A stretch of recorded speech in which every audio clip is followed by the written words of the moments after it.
Hello everyone.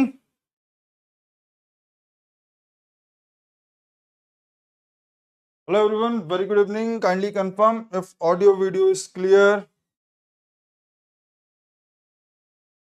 Please confirm if audio video is clear. Raj Sarkar, Shubham, Rishi, Vishwanath, Apna, very good evening. Ratan, very good evening. Please confirm if audio video is clear. Okay, clear.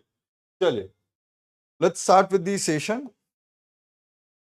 The 9th lecture of database management system. कल हमने already schema refinement क्या होता है sir, schema refinement में we try to reduce और eliminate the redundancies present in the relation. Sir क्या problem थी sir? Problem थी wastage of storage space, insertion anomaly, deletion anomaly and updation anomaly.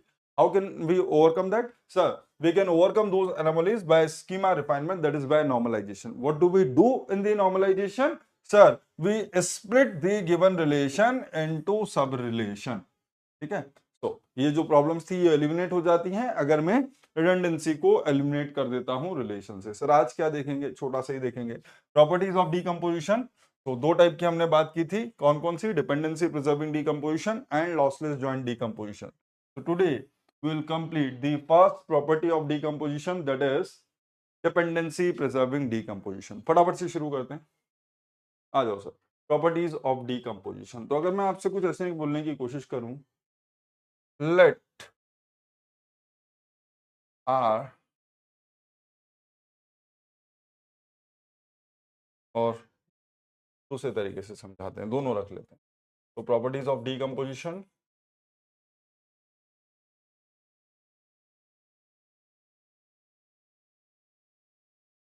ये जो यहाँ पर बता रहा हूँ ये पिक्टोरियल रिप्रेजेंटेशन है आपकी प्रॉपर्टीज ऑफ डीकंपोजिशन का. It will be easy for you to revise the properties using this diagram. तो क्या है सर? फर्स्ट है डिपेंडेंसी प्रिजर्विंग डीकंपोजिशन.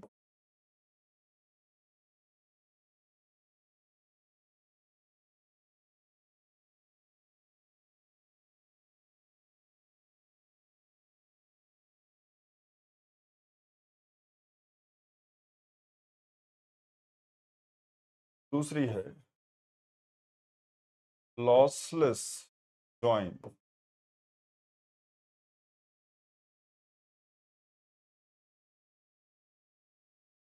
डीकंपोजिशन. पहला क्या कहता था सर? सारी की सारी डिपेंडेंसीज प्रिजर्व होनी चाहिए. सर एक क्वेश्चन, अगर हम रिलेशन टेबल में हैं, क्या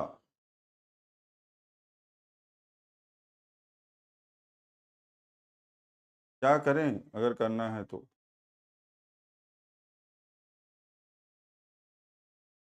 अरे भाई टाइम ज्यादा लगेगा ना. अगर आपकी रिलेशनल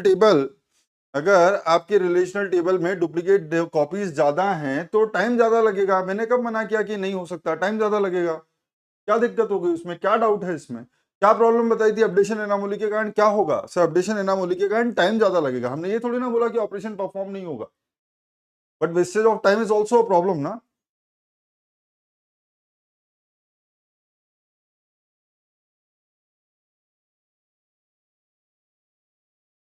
कल भी तो यही बोला मैंने. ये कब बोला कि वो अपडेशन परफॉर्म नहीं हो सकता? मैंने यही कहा कि उस अपडेशन को परफॉर्म करने में टाइम ज्यादा लगेगा. तो अगर टाइम वेस्ट हो रहा है तो wastage of time is also a problem. Sir storage space is not a that bigger problem, wastage of time is a bigger problem. समझ रहे हो? क्योंकि आजकल हम चीजों को बहुत ज्यादा फास्ट करना चाह रहे हैं.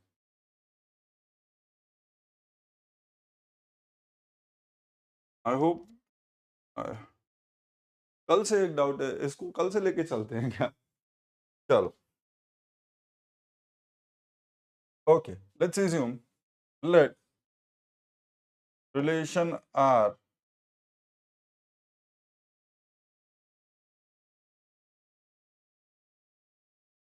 with FD set F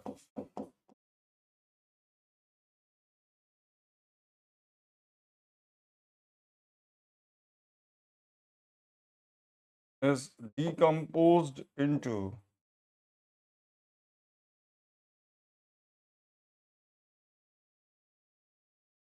two relations,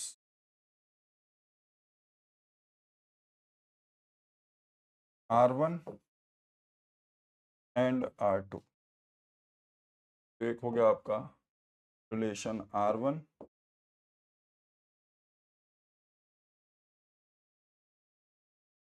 FD set for relation R1 is, let's assume F1। दूसरा डिकम्पोजिशन हुआ R2। Let's assume that FD set for relation R2 is F2। Okay, पहले से ही क्वेश्चन पूछ सर, अगर आपको रिलेशन R का FD set पता हो तो क्या आप सब रिलेशन के FD सेट्स ऑब्टेन कर सकते हैं? अगर आपको रिलेशन R का FD सेट पता हो तो क्या आप सब रिलेशंस जो आपने रिलेशन R से डिराइव किए हैं, क्या उनके FD सेट आप ऑब्टेन कर सकते हैं? प्लीज टेल मी।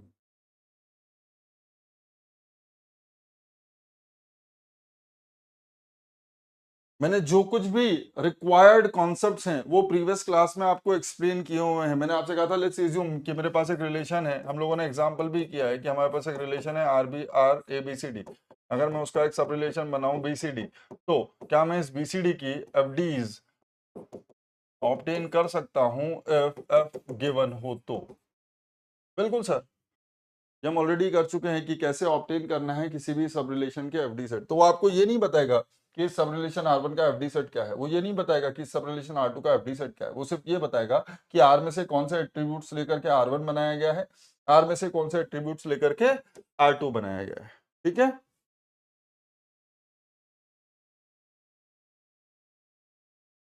तो ओके, एक और चीज बताओ सर, अगर ये R1 और R2 रिलेशन R से डिराइव हुए हैं तो इनके जो FD सेट्स होंगे F1 और F2, इनमें जो भी FD है वो डेफिनेटली FD सेट F से ही आई होगी। तो क्या मैं ये बोल सकता हूं दैट इन जनरल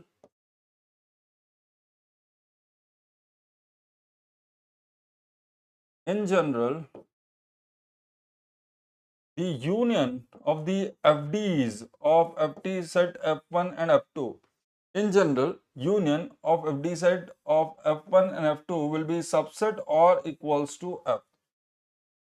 क्या मैं ये बोल सकता हूं हाँ सर, क्योंकि F1 में जो भी FDs आई हैं वो F में जो थी, F से जो एम्प्लॉयड होती थी वही आई हैं। F2 में जो भी FDs आई हैं वो रिलेशन R के FD सेट F से जो FDs एम्प्लॉयड होती थी वही आई हैं, कोई भी नई नहीं लिया हूं मैं। ठीक है, सो व्हाट कैन वी से?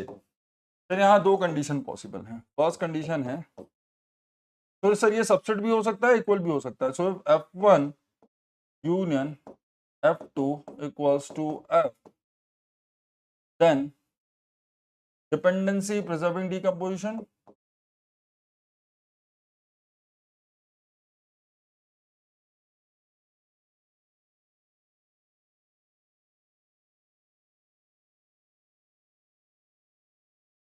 Second, if F1 union F2 is a proper subset of F, means कम से कम एक FD तो ऐसी है F की जो लूज हो गई है, क्योंकि अदरवाइज F1 यूनियन F2 पूरा F के इक्वल होता। तो ये क्या कहलाएगा? Not dependency preserving.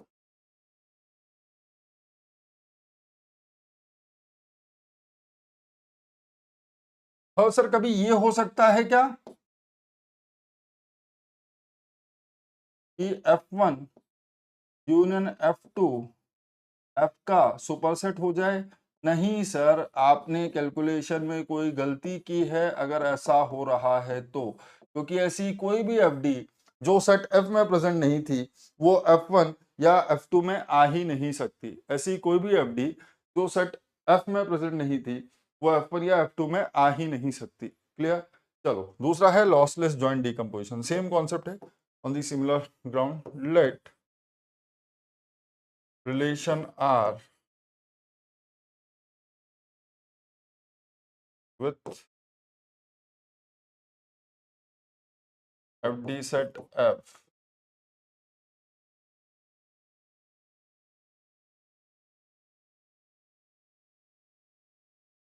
is decomposed into R1 and R2।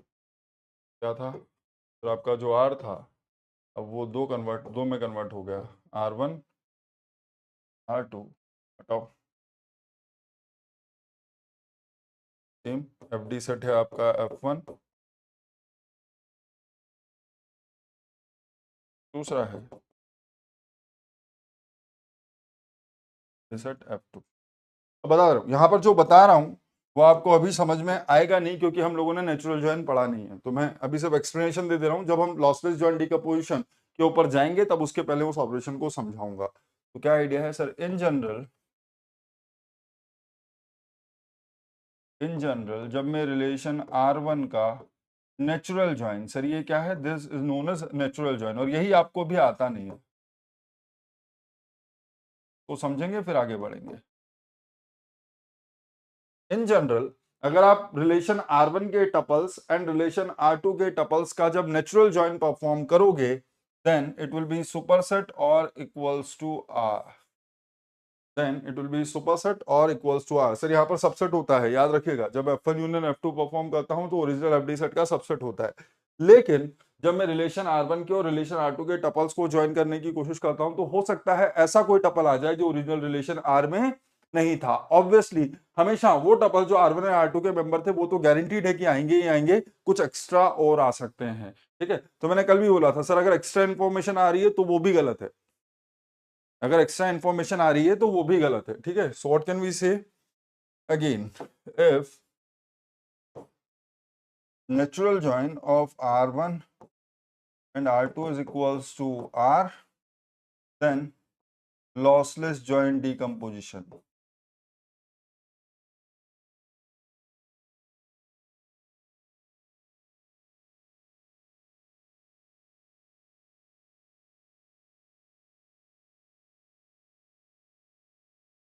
R1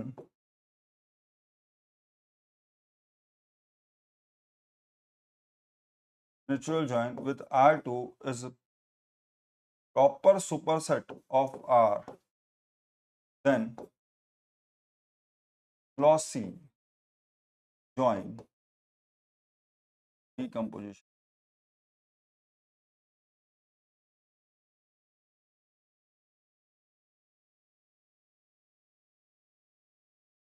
ठीक है, एंड अगेन जो थर्ड कहानी मैंने बोली कि इन जनरली होगा ही सुपरसेट, तो अगर कभी ऐसा हो रहा है R1 natural join R2 is the proper subset of R, then not possible.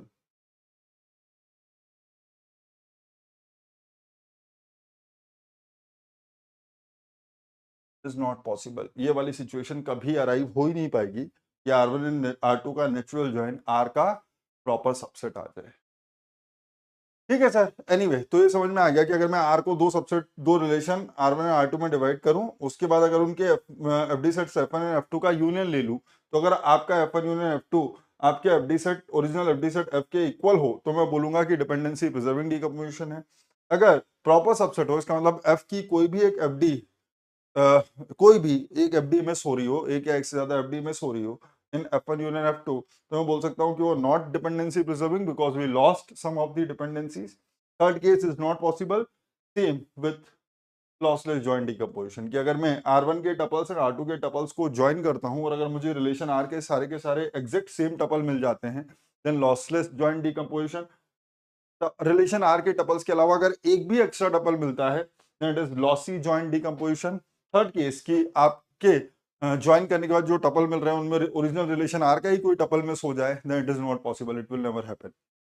ठीक है, चलिए, तो अब समझते हैं डिपेंडेंसी प्रिजर्विंग डिकम्पोजिशन। तो चाहिए तो इसको अलग से लिख लो, कॉन्सेप्ट वही रहेगा, कुछ भी नया नहीं कर रहा हूं मैं। So just note down, let relation R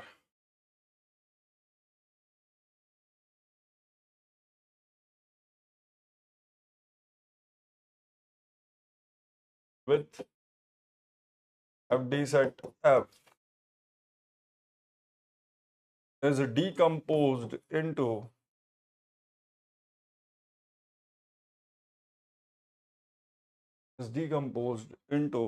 sub-relations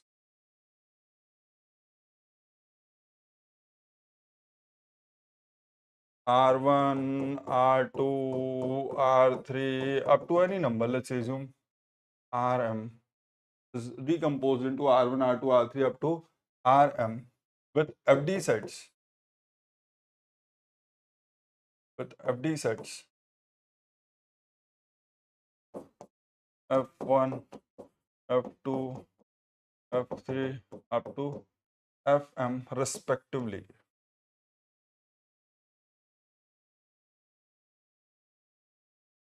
Then in general same story है, कुछ अलग नहीं है, हमने ऑलरेडी बोल दिया। दूसरा वाला जो कॉन्सेप्ट है that will be interesting. In general अगर मैं ये सारे के सारे जो एफडी सेट्स हैं, इन सारे के सारे एफडी सेट्स का यूनियन कर दूं, तो ये एफडी सेट का यूनियन सबसेट और इक्वल्स टू होगा एफ के। First if equal then dependency preserving,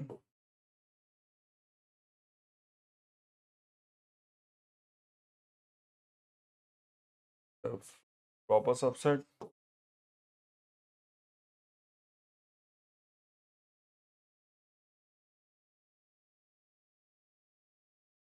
then not dependent। चलो सर एक काम करते हैं, एक क्वेश्चन कर लेते हैं, क्वेश्चन कर लेते हैं ताकि थोड़ा सा आइडिया मिले। Very first question, let R A B C D with the relational schema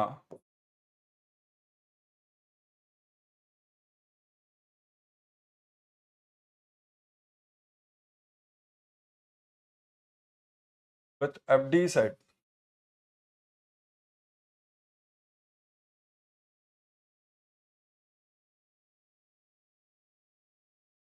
F as A implies B is one FD, B implies C is another FD, C implies D is another FD, and D implies A is another FD.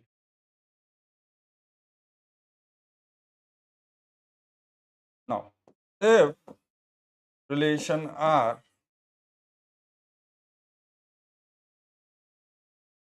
is decomposed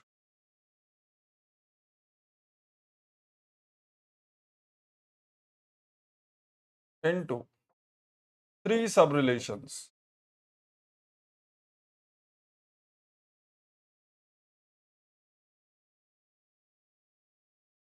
as R1 with attributes AB,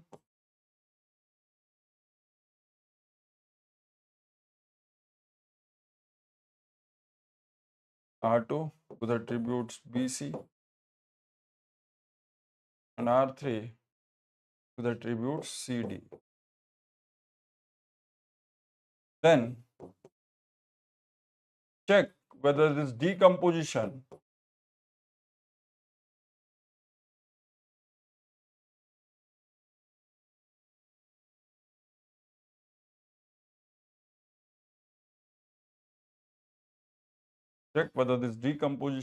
is dependency preserving decomposition or not.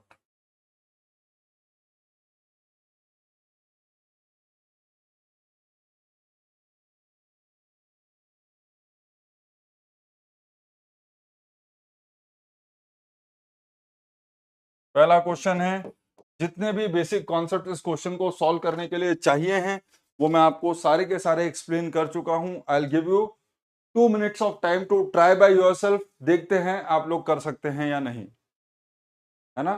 तो 2 minute का time available है आपके पास, free time. It's 20:50, so let's go up to 20:53. Try।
Okay,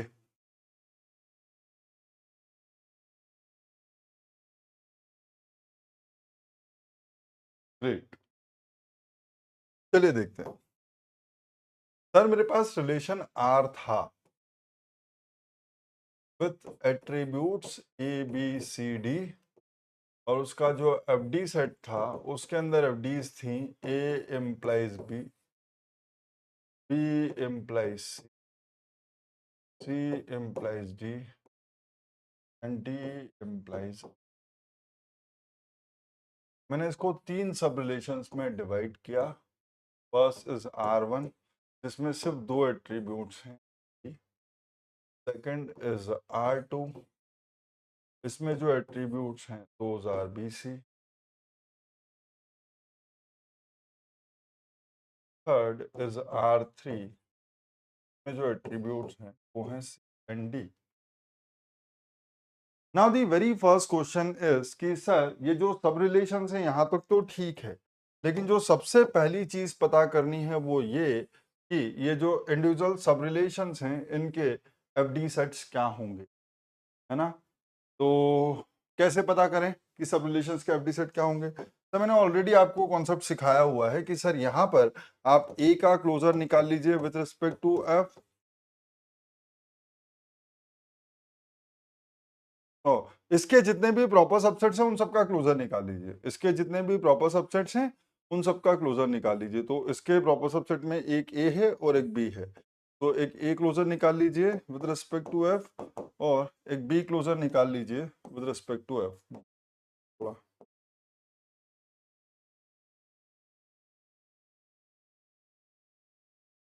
तो एक के closure में क्या आता है सर? एक के क्लोजर में आता है ए बी सी डी। तो क्या समझ में आया सर? ए के क्लोजर में ए बी सी डी आ जाता है, this A is a trivial. And जो दूसरी चीज समझ में आती है, C and D not in relation.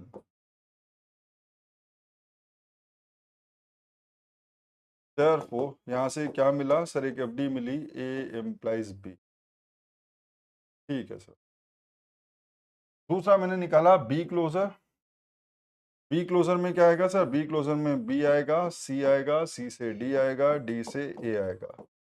Again story शुरू करते हैं sir. Trivial, these are not in relation,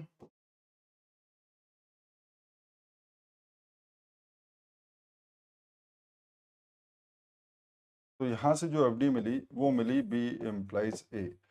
सिर्फ यही दो एफडी एग्जिस्ट करेंगी, therefore FD set F1 will be nothing but A implies B and B implies A। Clear है? यही दो एफडी आई रिलेशन R1 के लिए, यही दो एफडीज आई रिलेशन R1 के लिए। फटाफट से बोलिए।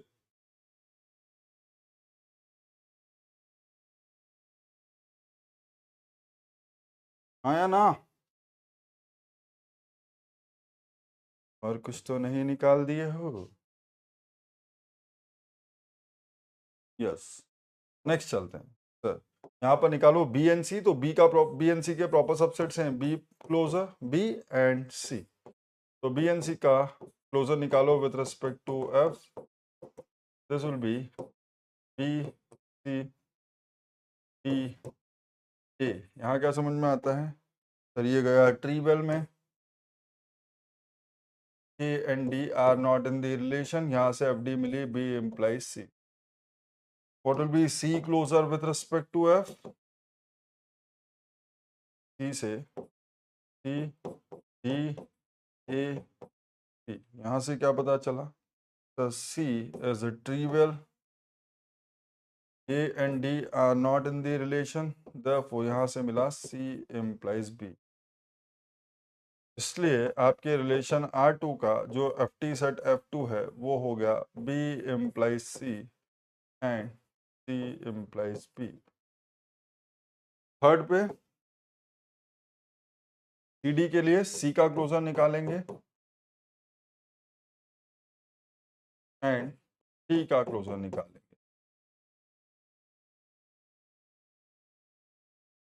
तो यहाँ से क्या आएगा, सी डी ए बी, यहाँ से क्या आएगा, डी ए बी सी। ये दोनों ट्रीवेल हैं।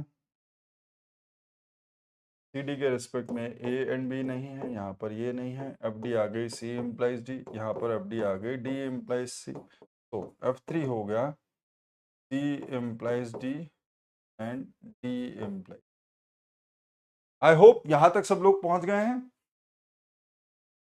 ठीक है, तो आपका जो रिलेशन R था, अगर वो तीन सब रिलेशन R1 R2 R3 में डिवाइड हुआ है एस पर गिवन एट्रीब्यूट्स, जो भी एट्रीब्यूट्स उन सब रिलेशंस में डिफाइंड है, उन एट्रीब्यूट्स के बेसिस पे हर रिलेशन का एफडी सेट आइडेंटिफाई करोगे, हर रिलेशन का एफडी सेट आइडेंटिफाई करोगे। अब क्या पता चला सर, अब हमको पता चलता है कि जब मैं देखता हूं F1 union F2 union F3,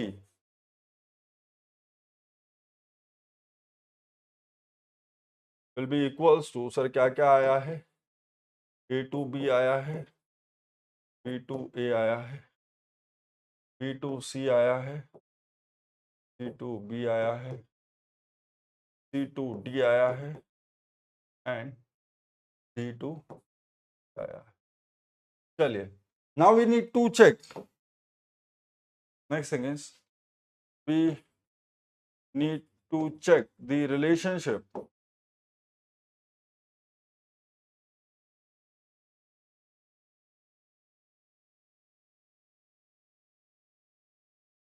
between F1 union F2 union F3 and F।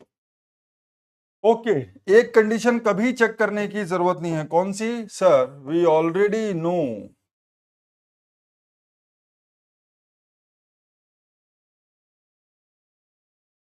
F covers F1 union F2 union F3, that is F is already a superset of F1 union F2 union F3। Yes और no, ये statement समझ में आया सबको, ये statement समझ में आया सबको कि F1 union F2 union F3 को हमेशा ही कवर करेगा। आपकी जितनी भी FDs F1 F2 and F3 में आई हैं, वो सारी एफडीज F में तो गारंटीड प्रेजेंट थी ही थी। अब आप बोलोगे सर हमको तो दिखाई नहीं दे रही है, हमको तो दिखाई नहीं दे रही है, आप बोलोगे A इम्प्लाइज B तो यहां दिख रहा है, लेकिन ये जो B इम्प्लाइज A आया है F1 में, सर ये B इम्प्लाइज A तो F में नहीं है, तो आप कैसे बोल रहे हो कि F1 में जो भी एफडीज आई हैं वो F से ही आई हैं? भाई ये जो मैंने क्लोजर निकाला B का, ये तो F के रिस्पेक्ट में ही निकाला ना, इसका मतलब B इम्प्लाइज A इस एफडी सेट की एक मेंबर है या नहीं, अगर ये चेक करना होता तो B का क्लोजर निकालता, अगर उसमें A बिलोंग करता है तो B इम्प्लाइज A इसकी एक मेंबर है, आया ना? आप देख सकते हो sir B2C and C2D, therefore B2D, now B2D and D2A, therefore B2A। Clear? तो आपको शायद ये सारी एफडी जो F1 union F2 union F3 में लिखी हुई है, ये आपको सीधे सीधे F में दिखाई नहीं दे रही हो, लेकिन F1 F2 एंड F3 में जितनी भी एफडीज आई हैं वो डेफिनेटली F के अंदर तो प्रेजेंट थी ही थी, क्योंकि मैंने क्लोजर ही F के रिस्पेक्ट में निकाला है, तो जो एफडी F की ही मेंबर नहीं थी वो कभी भी इन सबसेट्स F1 इन सब रिलेशंस के करस्पॉन्डिंग जो एफडी सेट्स हैं F1 F2 F3 इनकी मेंबर हो ही नहीं सकती थी। क्लियर? तो ये कहानी आ गई सर, ये तो ठीक है। अब दूसरा है, दूसरा हमको क्या चेक करना है, check F1 union F2 union F3 covers F और नॉट। तो देख लेते हैं सर क्या करना था। सर एफडीज ऑफ F कौन कौन सी हैं सर? एफडीज ऑफ F हैं A implies B, B implies C,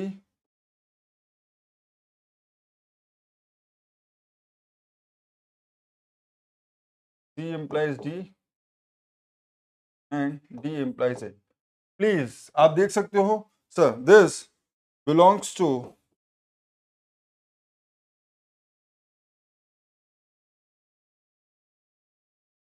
F1 union F2 union F3। Sir ये तो ऑलरेडी A implies B तो सीधे सीधे दिखाई दे रही है, ये भी belongs to F1 union F2 union F3। So this also belongs to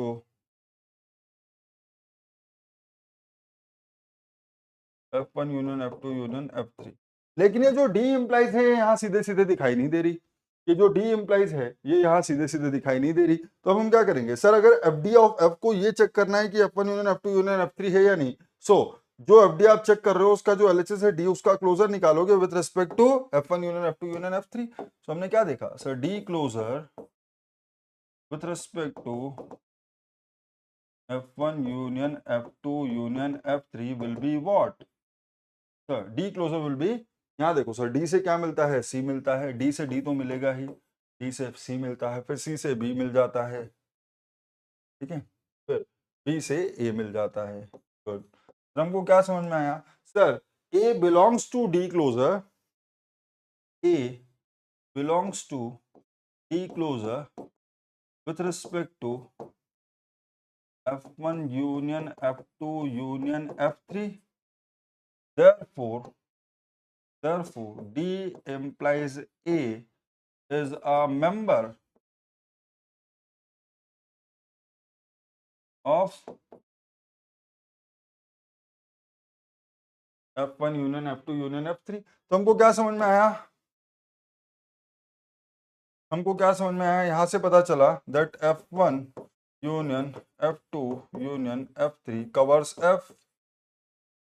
इसका मतलब जितनी भी FDs हैं F की, वो सारी की सारी F की मेंबर हैं। तो F1 union F2 union F3 is a subset of F। ये हो गई हमारी इक्वेशन 1, ये हो गई हमारी इक्वेशन 2, ठीक है। तो इक्वेशन 1 क्या कहती थी,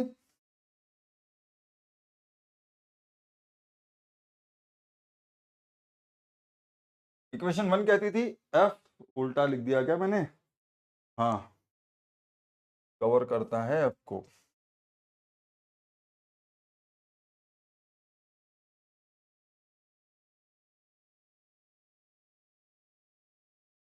ठीक है, तो बाय इक्वेशन 1 एंड 2 हम क्या बोल सकते हैं,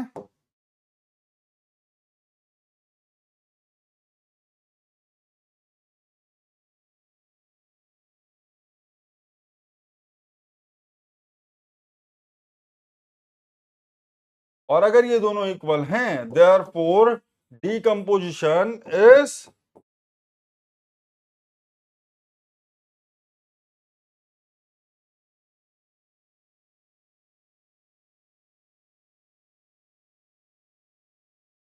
डिपेंडेंसी प्रिजर्विंग डीकंपोजिशन। बोलिए क्लियर है सबको या किसी को कोई डाउट है, जल्दी जल्दी बता दीजिए यहाँ क्या हुआ, ये कैसे एफडीज निकली, एंड कैसे मैंने चेक किया कि दोनों F and F1 union F2 union F3 equal है या नहीं। Everyone clear?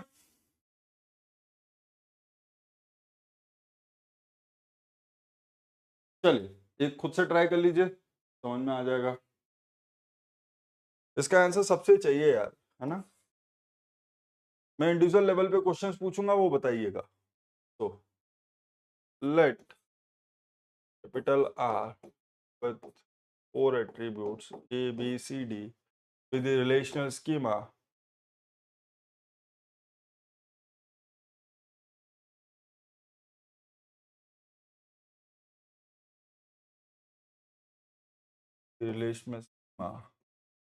with FD set F equals to, sir क्या क्या डाल दें, AB implies CD and D implies A, already हमने किया हुआ है ना। with FD set this, if relation R is decomposed as,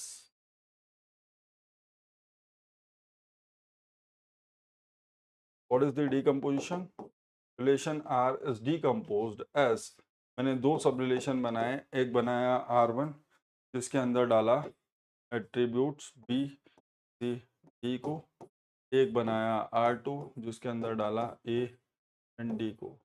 Then check whether decomposition D is dependency preserving or not.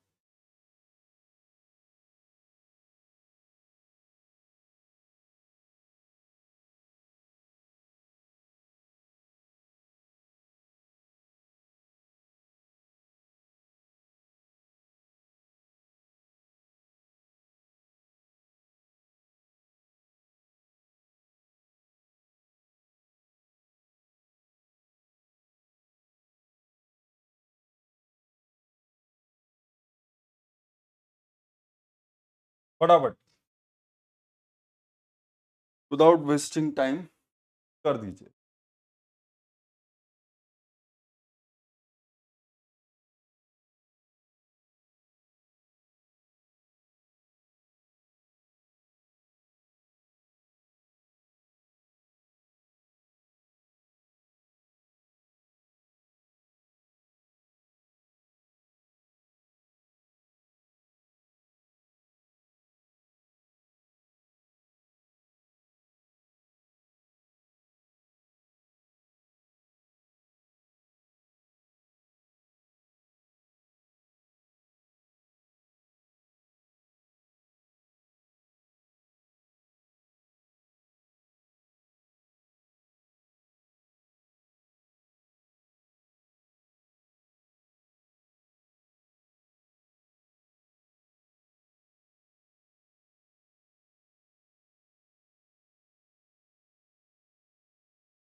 Not preserving, okay. चलिए आइए फटाफट से, फिर क्या क्या निकालेंगे, बी क्लोजर निकालेंगे और सी क्लोजर निकालेंगे, डी क्लोजर निकालेंगे और बी सी क्लोजर निकालेंगे, बी डी क्लोजर निकालेंगे और सी डी क्लोजर निकालेंगे।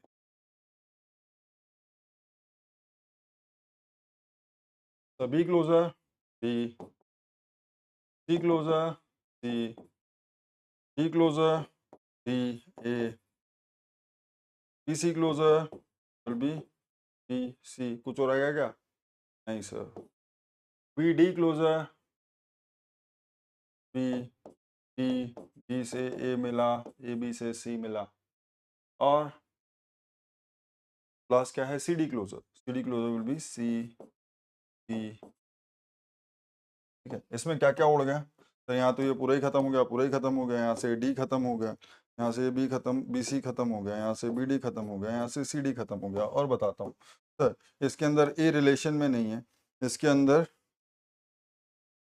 बी डी सी की बात हो रही है। सो यहाँ पे ए रिलेशन में नहीं है, यहाँ पे भी ए रिलेशन में।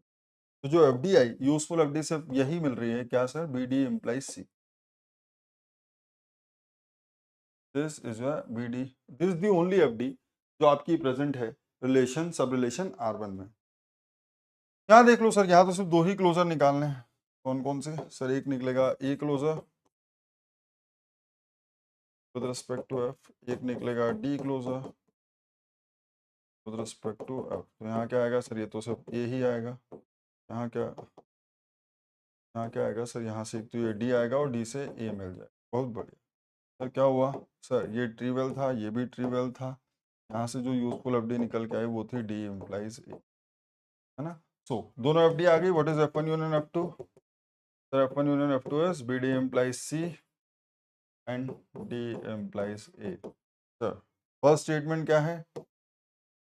First, F is a superset, या तो उल्टा बोल लो sir, F1 union F2 is a subset of F is always true।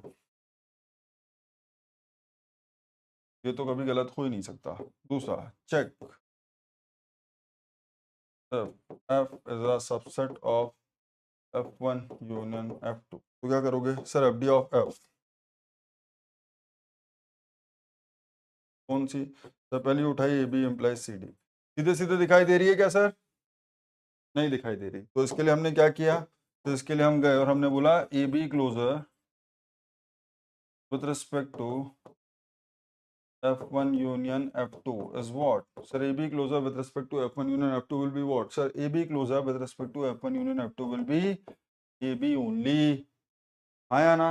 तो यहाँ क्या समझ में आया सर? ये जो CD है, it does not belong to AB closure with respect to F1 union F2। Therefore, AB implies CD not a member of union। अगर एक भी एफडी ऐसी मिल जाए, अगर एक भी एफडी ऐसी मिल जाए,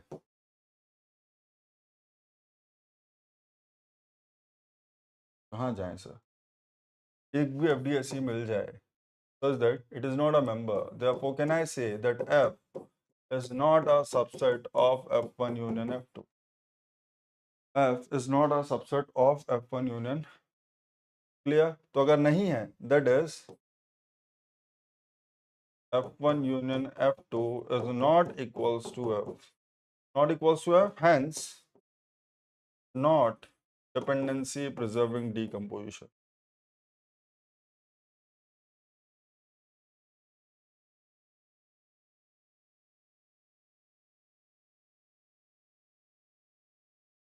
Not a dependency preserving decomposition। Clear?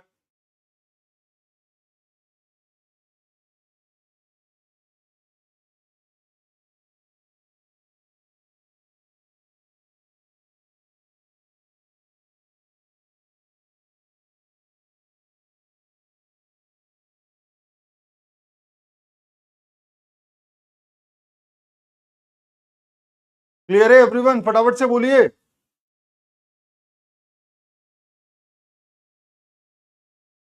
यार मुझे करने के लिए नहीं, आपको समझ में आ रहा है तो बात समझ में आती है। आपको ये क्वेश्चंस करने, पूरा का पूरा नॉर्मलाइजेशन इसी के ऊपर डिपेंडेंट है।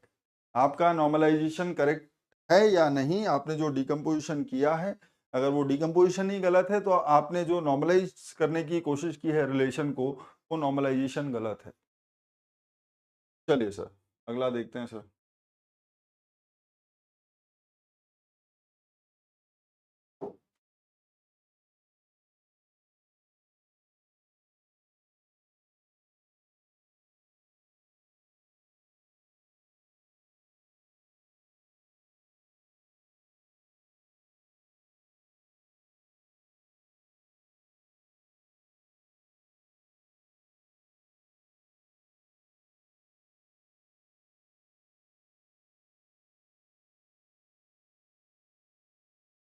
FD set F equals to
ABC ले लो,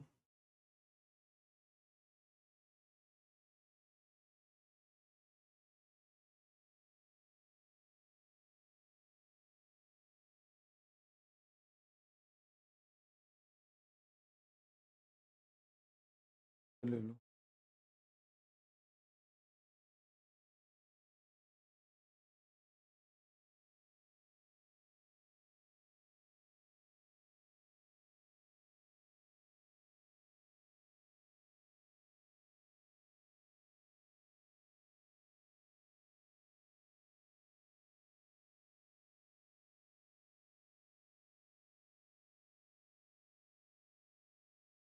बोलो फटाफट से।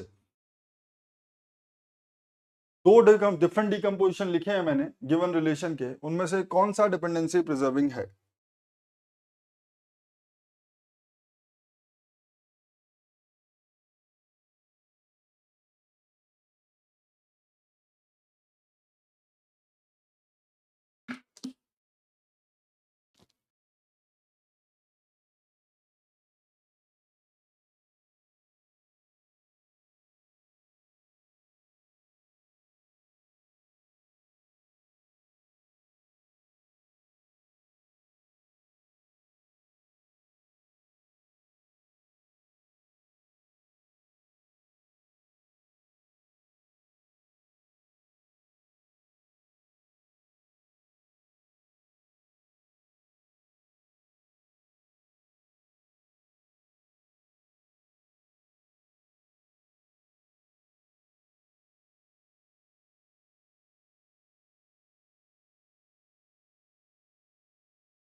बोलिए।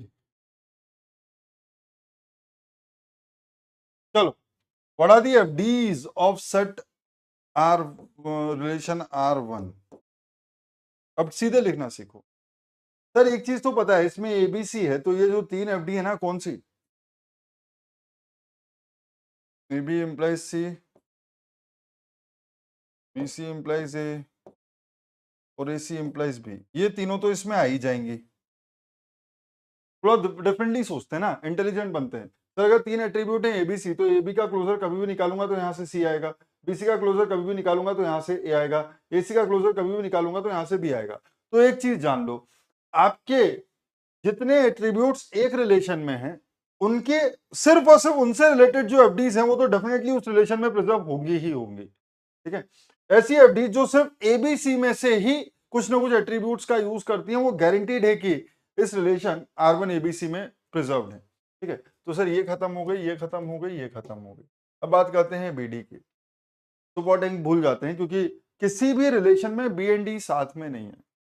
किसी भी रिलेशन में ना तो R1 में बी एंड डी साथ में है, ना तो R2 में बी एंड डी साथ में है, ना ही R3 में बी एंड डी साथ में है। बोले कोई बात नहीं, समझते हैं तुमको, समझते हैं, ठीक है। सुनना अच्छे से, कुछ और चीजें बताऊंगा, you will get to know that. और कोई एफडीज होगी तो समझेंगे। सर F2 पे देखते हैं। सर ऐसी कोई एफडीज है क्या जो प्योरली इनमें से कुछ एट्रीब्यूट यूज करती है? सर ये है एडीई। तो यहाँ पर इट इज गारंटीड कि एडी एम्प्लाइज ई प्रिजर्व होगी, ठीक है। यहाँ पर जाऊं F3, तो सर यहाँ पर कुछ नहीं है सर, कुछ नहीं है, डन है ना। तो अभी तक यहाँ पे मैं कुछ नहीं कह सकता। तो मुझे ये 4 एफडीज तो सीधे सीधे दिखाई दे गई है, मेक सेंस। लेकिन मैं सारी एफडीज लिख देता हूँ। सर AB2C, यहाँ पर ये सब यही 3 एफडीज आएंगी। अगर ए क्लोजर निकालोगे तो ए आएगा, बी क्लोजर निकालोगे तो बी डी आएगा, लेकिन डी रिलेशन में है नहीं। सी क्लोजर निकालोगे तो सी आएगा, इसलिए कुछ और आना नहीं। सर यहाँ पर ए क्लोजर निकालोगे ए आएगा, बी क्लोजर यहाँ निकालोगे नहीं, सी क्लोजर निकालोगे सी नहीं आएगा, डी क्लोजर निकालोगे डी आएगा, ई क्लोजर निकालोगे तो ए एंड एफ आएगा, लेकिन एफ रिलेशन में नहीं है। तो दो दो पे चलते हैं।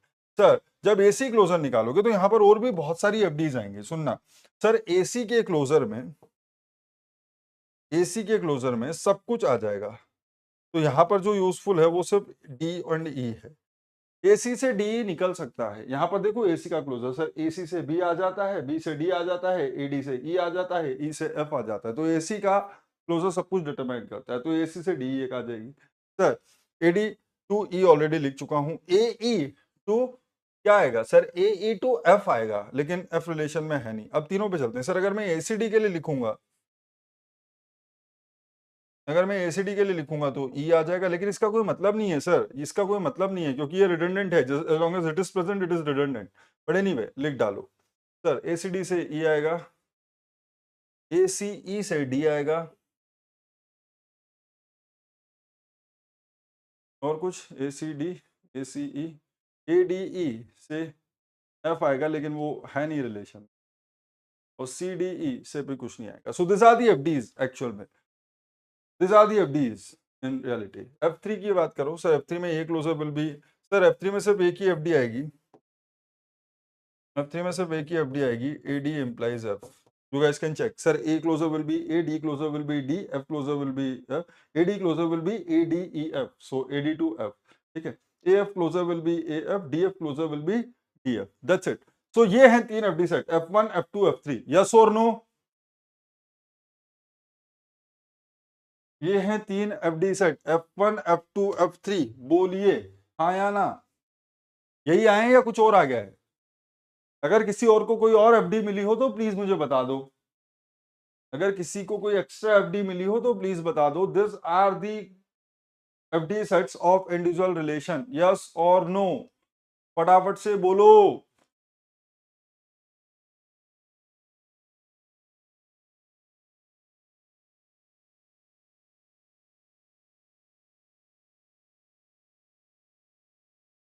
एवरीबडी। विक्की, अगर ये है तो अब एक काम करते हैं सर, इसका यूनियन ले लेते हैं। अब मुझे बताओ सर, एफडीज ऑफ एफ, इतना हर बार थोड़ी ना सब कुछ चेक करेंगे। सर एफडीज ऑफ एफ क्या है? Sir A B implies C, sir preserved है सर, सीधे सीधे दिख रही है। Sir B C implies A, preserved है सर, सीधे सीधे दिख रही है। Sir A C implies B, preserved है सर, सीधे सीधे दिख रही है। Sir AD implies E, preserved है सर, सीधे सीधे दिख रही है। सर हमको नहीं पता कि क्या हुआ बी एम्प्लाइज डी के साथ, तो इसको चेक करने के लिए क्या निकालेंगे? सर बी क्लोजर निकालेंगे with respect to F1 union F2 union F3. Please tell me what will be B closer with respect to FDs of F1, F2 and F3. Tell me what will be the B closer with respect to FDs of F1, F2 and F3 taken together. Union कर दिया मैंने, इसका मतलब सबको assume कर लो एक साथ है। सर यहाँ से बी से कुछ नहीं मिलता, यहाँ से कुछ नहीं मिलता, यहाँ से भी कुछ नहीं मिल सकता, so B closure is B only. Sir B closure में डी आया क्या? नहीं आया, नहीं आया। तो क्या मैं ये बोल सकता हूं that B implies D is lost?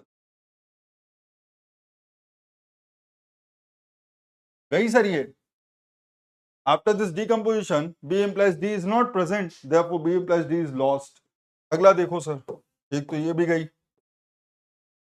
Sir. E implies F को देखो सर फटाफट से। सर एक ई इम्प्लाइज एफ है, इसका भी चमक में नहीं आ रहा सर। ई इम्प्लाइज एफ के लिए क्या करेंगे, निकालेंगे E closure with respect to F1 union F2 union F3। क्या आएगा, E closure with respect to F1 union F2 union F3। Sir यहाँ से ई से कुछ नहीं मिलता, यहाँ से कुछ नहीं मिलता, यहाँ से नहीं मिलता, E closure will be E. तो क्या मैं बोल सकता हूँ E implies F is lost.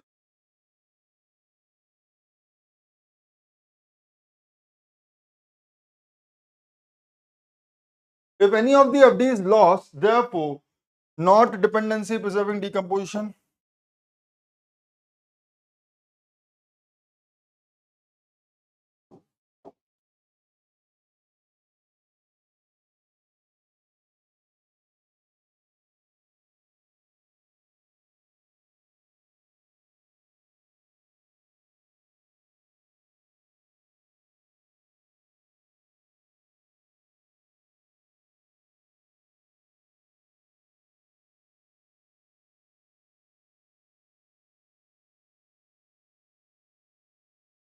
Vicky, doubt क्यों आया था आपका डिपेंडेंसी प्रिजर्विंग? क्लियर हो गया आपका डाउट विक्की?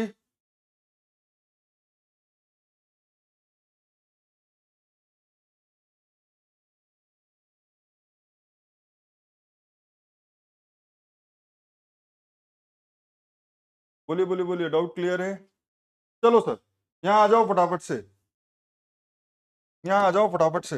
सर यहाँ पर F1 लिखूंगा सर, ABC को इंक्लूड करने वाली सारी तो यहीं बच गई, AB to C, AC to B, BC to A। Sir ये यहाँ आ गई। सर F2 में क्या आ गया, सर F2 में देखो सर AD और E, सर ये तीनों तो आ गई। सर बी एंड डी इसी में एक साथ हैं तो बी इम्प्लाइज डी भी इसमें बच गई। सर ए डी और ई तीनों भी इसमें हैं तो ए डी इम्प्लाइज ई भी बच गई। ठीक है सर। सर R3 में R3 के रिस्पेक्ट में देखो सर ई और एफ दोनों यहाँ है तो ये दोनों F2 में बच गई, यहाँ पर ये ई इम्प्लाइज एफ बच गई। तो अगर आपको सारे के सारे सब रिलेशन ही ऐसे दिख जाएं जिसमें डायरेक्टली आपको वो एट्रीब्यूट दिखाई दे रहे हैं जिनके करस्पॉन्डिंग एफडीज प्रेजेंट हैं, तो आप सीधे सीधे बोल सकते हो that all FDs of F R preserved,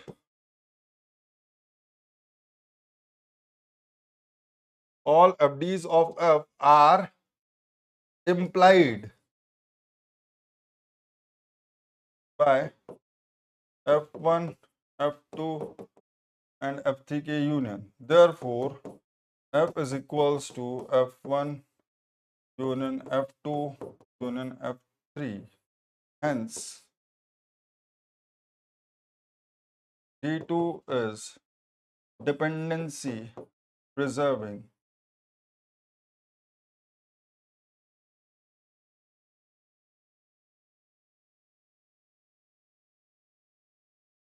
decomposition. Clear?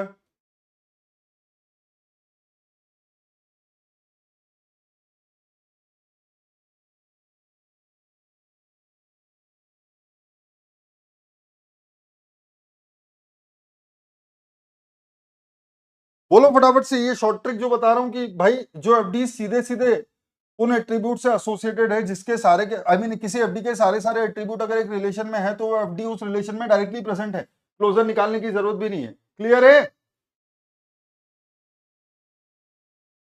क्योंकि कभी भी यहां पर एबी का क्लोजर निकालोगे तो इसी के रिस्पेक्ट में निकालोगे, सी आएगा ही आएगा सर। बीसी का क्लोजर निकालोगे इससे बीसी से आएगा ही आएगा सर। एसी का क्लोजर निकालोगे तो एसी इंप्लाइज बी से बी आएगा ही आएगा सर। यहां से बी का क्लोजर निकालोगे तो इससे बी इंप्लाइज डी का डी आएगा ही आएगा सर। एडी का क्लोजर निकालोगे तो एडी इंप्लाइज ई का ई क्लोजर में आएगा ही आएगा सर। ई का क्लोजर निकालोगे तो ई इंप्लाइज एफ का एफ क्लोजर में आएगा ही आएगा सर।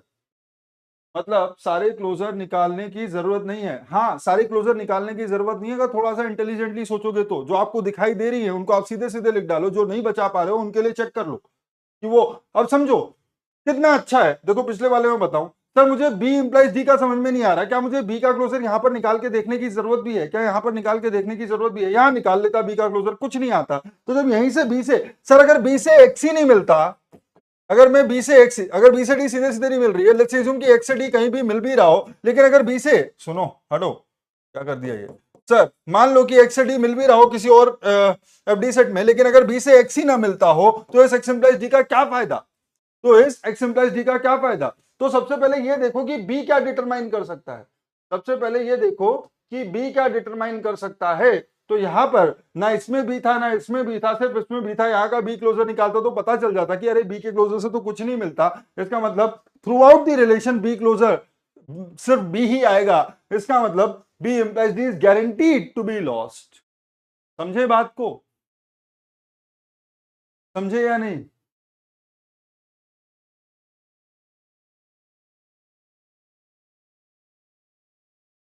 देखिए प्रैक्टिस की बात है, हम लोगों को 4-5 लेक्चर अभी सिर्फ यही करना है, नेक्स्ट जो 4 लेक्चर जो पूरे के पूरे नॉर्मलाइजेशन है ना, तो सारा का सारा सिर्फ यही काम करना है। डोंट थिंक कि सर मैं इसका क्लोजर निकाल रहा था, आज तो मैंने पहली बार बताया है, आज तो मैंने पहली बार बताया है। जब 30-40 क्वेश्चन, 30-40 तो नहीं 20 क्वेश्चन कम से कम जब हम नॉर्मलाइजेशन के सॉल्व करेंगे, तो अल्टीमेटली आप लोगों को ये प्रोसेस दिमाग में ऐसी हो जाएगी कि आप सोचोगे भी नहीं कि क्लोजर निकालने भी होते हैं क्या। क्लोजर तो तब है जब आपको जब पूरी प्रोसेस समझनी हो, लेकिन प्रोसेस समझना जरूरी है ताकि ये समझ पाओ कि ये लिखा कैसे जा रहा है। सर इन सब की जरूरत नहीं थी, बट ये है, अगर क्लोजर लिखोगे तो ये सब आएगा, लेकिन इनसे क्या लेना देना, क्योंकि इनको तो प्रिजर्व करना ही नहीं है। ये यहाँ पर भी प्रेजेंट है, ये यहाँ पर भी प्रेजेंट है, तभी तो यहाँ पर आ रही है, लेकिन यहाँ पर जब उनको ढूंढना ही नहीं है तो लिखने की जरूरत क्या। जिस चीज को ढूंढना ही नहीं है उसको लिस्ट में रख के और देखने की जरूरत क्या है। ठीक है, चलिए, तो दिस इट, इतना ही है आज के लिए, ज्यादा कुछ किया नहीं है मैंने, बस आपको कुछ होमवर्क्स देने। I need to go somewhere to attend a marriage, therefore I'll just give you a quick homework and you guys, and we will complete the second depend type of decomposition, properties of decomposition in the tomorrow session.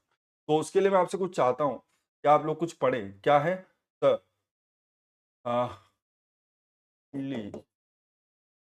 go through,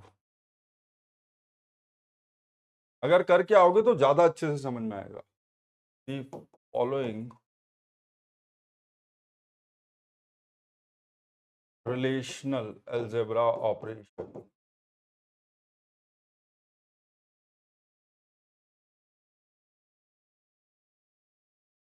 आधा घंटा से ज्यादा नहीं लगेगा, अभी जो हमारी class का टाइम बचा है उसी में पढ़ लो, उतने ही टाइम में ये जितना भी लिख रहा हूँ ये सब समझ में आ जाएगा। क्या सर, प्रोजेक्शन क्या होता है ये पढ़ लीजिए। दूसरा, सिलेक्शन क्या होता है ये पढ़ लीजिए। तीसरा, क्रॉस प्रोडक्ट क्या होता है ये पढ़। This are the only 3 things. Sir ये क्या है सर, ये इसलिए बता रहा हूँ, ये 3 बेसिक रिलेशनल अलजेब्रा ऑपरेशन है जिनका यूज करके नेचुरल जॉइन डिराइव होता है। So natural join will be derived, natural join, क्या सर वो जो डब्बा बना रहे हो आप डमरू, उसकी बात हो रही है क्या। ये natural join is a derived relational algebra operation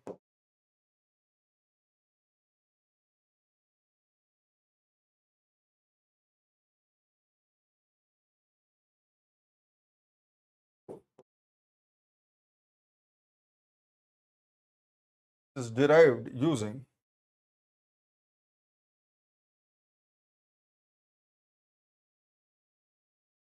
cross product. तो कल बताऊंगा, चमकेगा सर। सबसे पहले क्या परफॉर्म करूंगा, क्रॉस प्रोडक्ट, फिर सिलेक्शन, देन थर्ड जो टास्क परफॉर्म होगा दैट इज प्रोजेक्शन।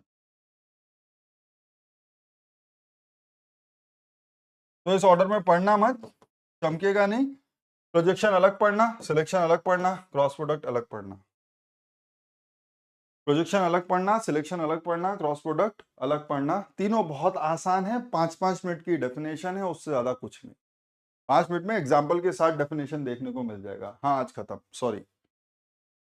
वैसे भी शुरू करूंगा तो कंप्लीट कर ही नहीं पाऊंगा। Even if I start the relational algebra concept, then also that particular property जो सेकंड प्रॉपर्टी है हमारी, कौन सी property, depend lossless join decomposition, वो कंप्लीट ही नहीं होगा, तो क्यों फालतू में 2 दिन उसको एक्सटेंड भी करना है, और उसके बाद आधे आधे में भी रखो, आधा आज पढ़ाया आधा कल पढ़ाया तो वैसे ही कम समझ में आएगा। तो 2 दिन पढ़ो भी, टाइम तो उतना ही लगा रहे हैं, तो कल आधा घंटा एक्स्ट्रा लगा तो लगा लेंगे। इट्स ओके, पीछे रहो, कोई बात नहीं, पढ़ो लेकिन पूरा। समझ में नहीं आए तो तुमको पता है कहाँ हूं मैं, कहाँ मुझे पकड़ना है ना। तो this it, that's all. Properties of decomposition में डिपेंडेंसी प्रिजर्विंग डीकम्पोजिशन कंप्लीट हो चुका है। कल हम कर लेंगे लॉसलेस जॉइंट डीकम्पोजिशन, कल हम कर लेंगे लॉसलेस जॉइंट डीकम्पोजिशन। अरे सॉरी, मेरे आदत में कुछ भी उल्टा होता है तो मैं बोल देता हूँ, क्या ही पता, ठीक है ना, मत क्या करो। चलो okay, thank you very much, see you tomorrow. आप लोग भी एंजॉय कीजिए, रोज रोज सोचते हो कि रात को 10:30-11 बजे तक पकाता रहता है ना। कभी कभी तुमको भी थोड़ा बहुत रेस्ट मिल जाना चाहिए, बाकी ओके, ठीक है। चलिए, बस ये रिवाइज जो मैंने बोला है, ऐसा नहीं कि सर हो गया तो हो गया, इतना सा थोड़ा सा एफर्ट आप अपनी, ये मान लीजिए कि 10:30 तक क्लास चल रही है, आप लोग ये मान लीजिए कि 10:30 तक क्लास चल रही है, तो ये जो चीजें हैं इनको अगर अभी भी उठा करके देखना शुरू करोगे 10:30 तक ये सब कंप्लीट हो जाएगा, ठीक है। अगर आपने एक बार अपनी तरफ से चीजें पढ़ ली और जब कल मैं समझाऊंगा आपके मन में कोई डाउट आया तो एटलीस्ट पूछ पाओगे, आपके मन में कोई डाउट आया इनसे रिलेटेड तो एटलीस्ट पूछ पाओगे। दूसरी प्रॉब्लम क्या सर, ये सारी चीजें हैं रिलेशनल अलजेब्रा की, रिलेशनल अलजेब्रा अभी हमने शुरू किया नहीं है, रिलेशनल अलजेब्रा जब शुरू करेंगे तभी करेंगे, ठीक है। तो दैट्स अ डिफरेंट थिंग। बिना रिलेशंस को समझाए, बिना रिलेशनल टेबल को समझाए रिलेशनल अलजेब्रा शुरू नहीं हो सकता, ठीक है। तो वो एक अलग परसेप्शन है, लेकिन अब अगर मैं यहाँ छोड़ करके बीच में रिलेशनल अलजेब्रा पढ़ाने जाऊं तो वो दूसरा चैप्टर है, फिर उसके बाद वापस मैं फर्स्ट चैप्टर पे आऊं, it will be very tedious. तो ये जो 3 ऑपरेशंस हैं बहुत ही बेसिक से ऑपरेशंस हैं भी बेसिक रिलेशनल अलजेब्रा ऑपरेशन, नाम भी इनका है basic relational algebra operation. Just go through them and you will be able to understand most of it, ठीक है। चलिए, thank you very much, good night, take care, keep learning.